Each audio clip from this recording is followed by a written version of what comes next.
السلام علیکم، آپ دیکھ رہے ہیں 39 نیوز۔ نظر ڈالتے ہیں آج کی نیوز پر۔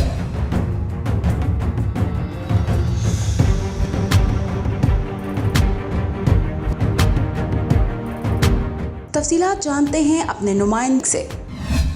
پاکستان تحریک انصاف فرانس انصاف گروپ کی جانب سے ڈپٹی ہیڈ آفس مشن عباس سرور قریشی کے اعزاز میں الوداعی تقریب کا اہتمام کیا گیا۔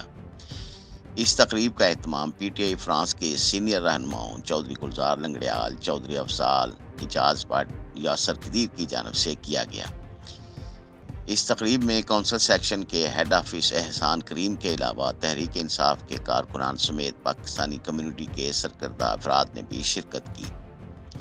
یاسر قدیر، شیخ نعمت اللہ، سہیل بدر، ابوبکر گوندل، منور چٹ، مشتاق خان جدون اور دیگر نے ڈپٹی ہیڈ آف مشن عباس سرور قریشی کی پاکستانی کمیونٹی کے لیے کی جانے والی خدمات کو سراہا اور ان کے آئندہ فرائض کے لیے نیک خواہشات کا اظہار کیا۔ عباس سرور قریشی نے عزت افزائی پر شکریہ ادا کرتے ہوئے کہا کہ وہ پاکستانی کمیونٹی کے انتہائی شکر گزار ہیں، اور انہوں نے کہا کہ انہوں نے جتنا بھی وقت فرانس میں گزارا وہ ایک شاندار وقت ہے۔ انہوں نے پاکستانی کمیونٹی کا شکریہ ادا کرتے ہوئے کہا کہ انہوں نے ان کے ساتھ بے حد تعاون کیا ہے۔ منیر احمد ملک، 39 نیوز، پیرس، فرانس۔